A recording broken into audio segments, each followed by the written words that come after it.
A catering disaster. What if you went into the post office and behind the counter, selling you postage stamps, was the president? You would probably wonder if there aren't more pressing issues for him to deal with.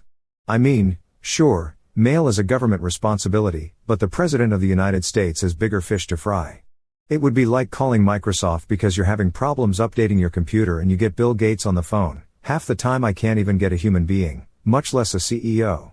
Today, we see Jesus handling some things we might consider outside his job description. The King of Kings is going to deal with a catering disaster. The Jews had been waiting for the Messiah for 4,000 years, since a promise given in the Garden of Eden. Finally he's here and there's no time to lose, only 3.5 years until he will be crucified.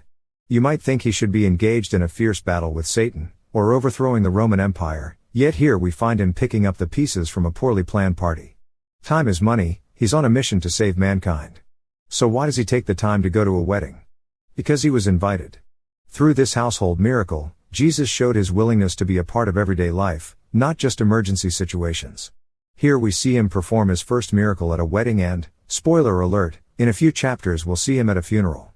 From altar to grave and everything in between, God is involved in our entire life. He cares about our little things. There's no miracle too big, or too small. Jesus is always willing. Remember that he wants to be a part of your life and invite him into every moment. Remember, Jesus wants to be part of your everyday life, not just emergency situations. John 2. And the third day there was a marriage in Cana of Galilee, and the mother of Jesus was there. And both Jesus was called and his disciples to the marriage. And when they wanted wine, the mother of Jesus saith unto him, They have no wine. Jesus saith unto her, Woman, what have I to do with thee? Mine hour is not yet come. His mother saith unto the servants, Whatsoever he saith unto you, do it.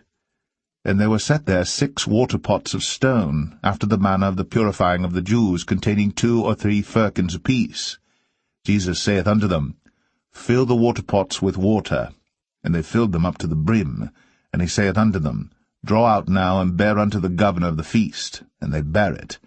When the ruler of the feast had tasted the water that was made wine, and knew not whence it was, but the servants which drew the water knew, the governor of the feast called the bridegroom, and saith unto him, Every man at the beginning doth set forth good wine, and when men have well drunk, then that which is worse.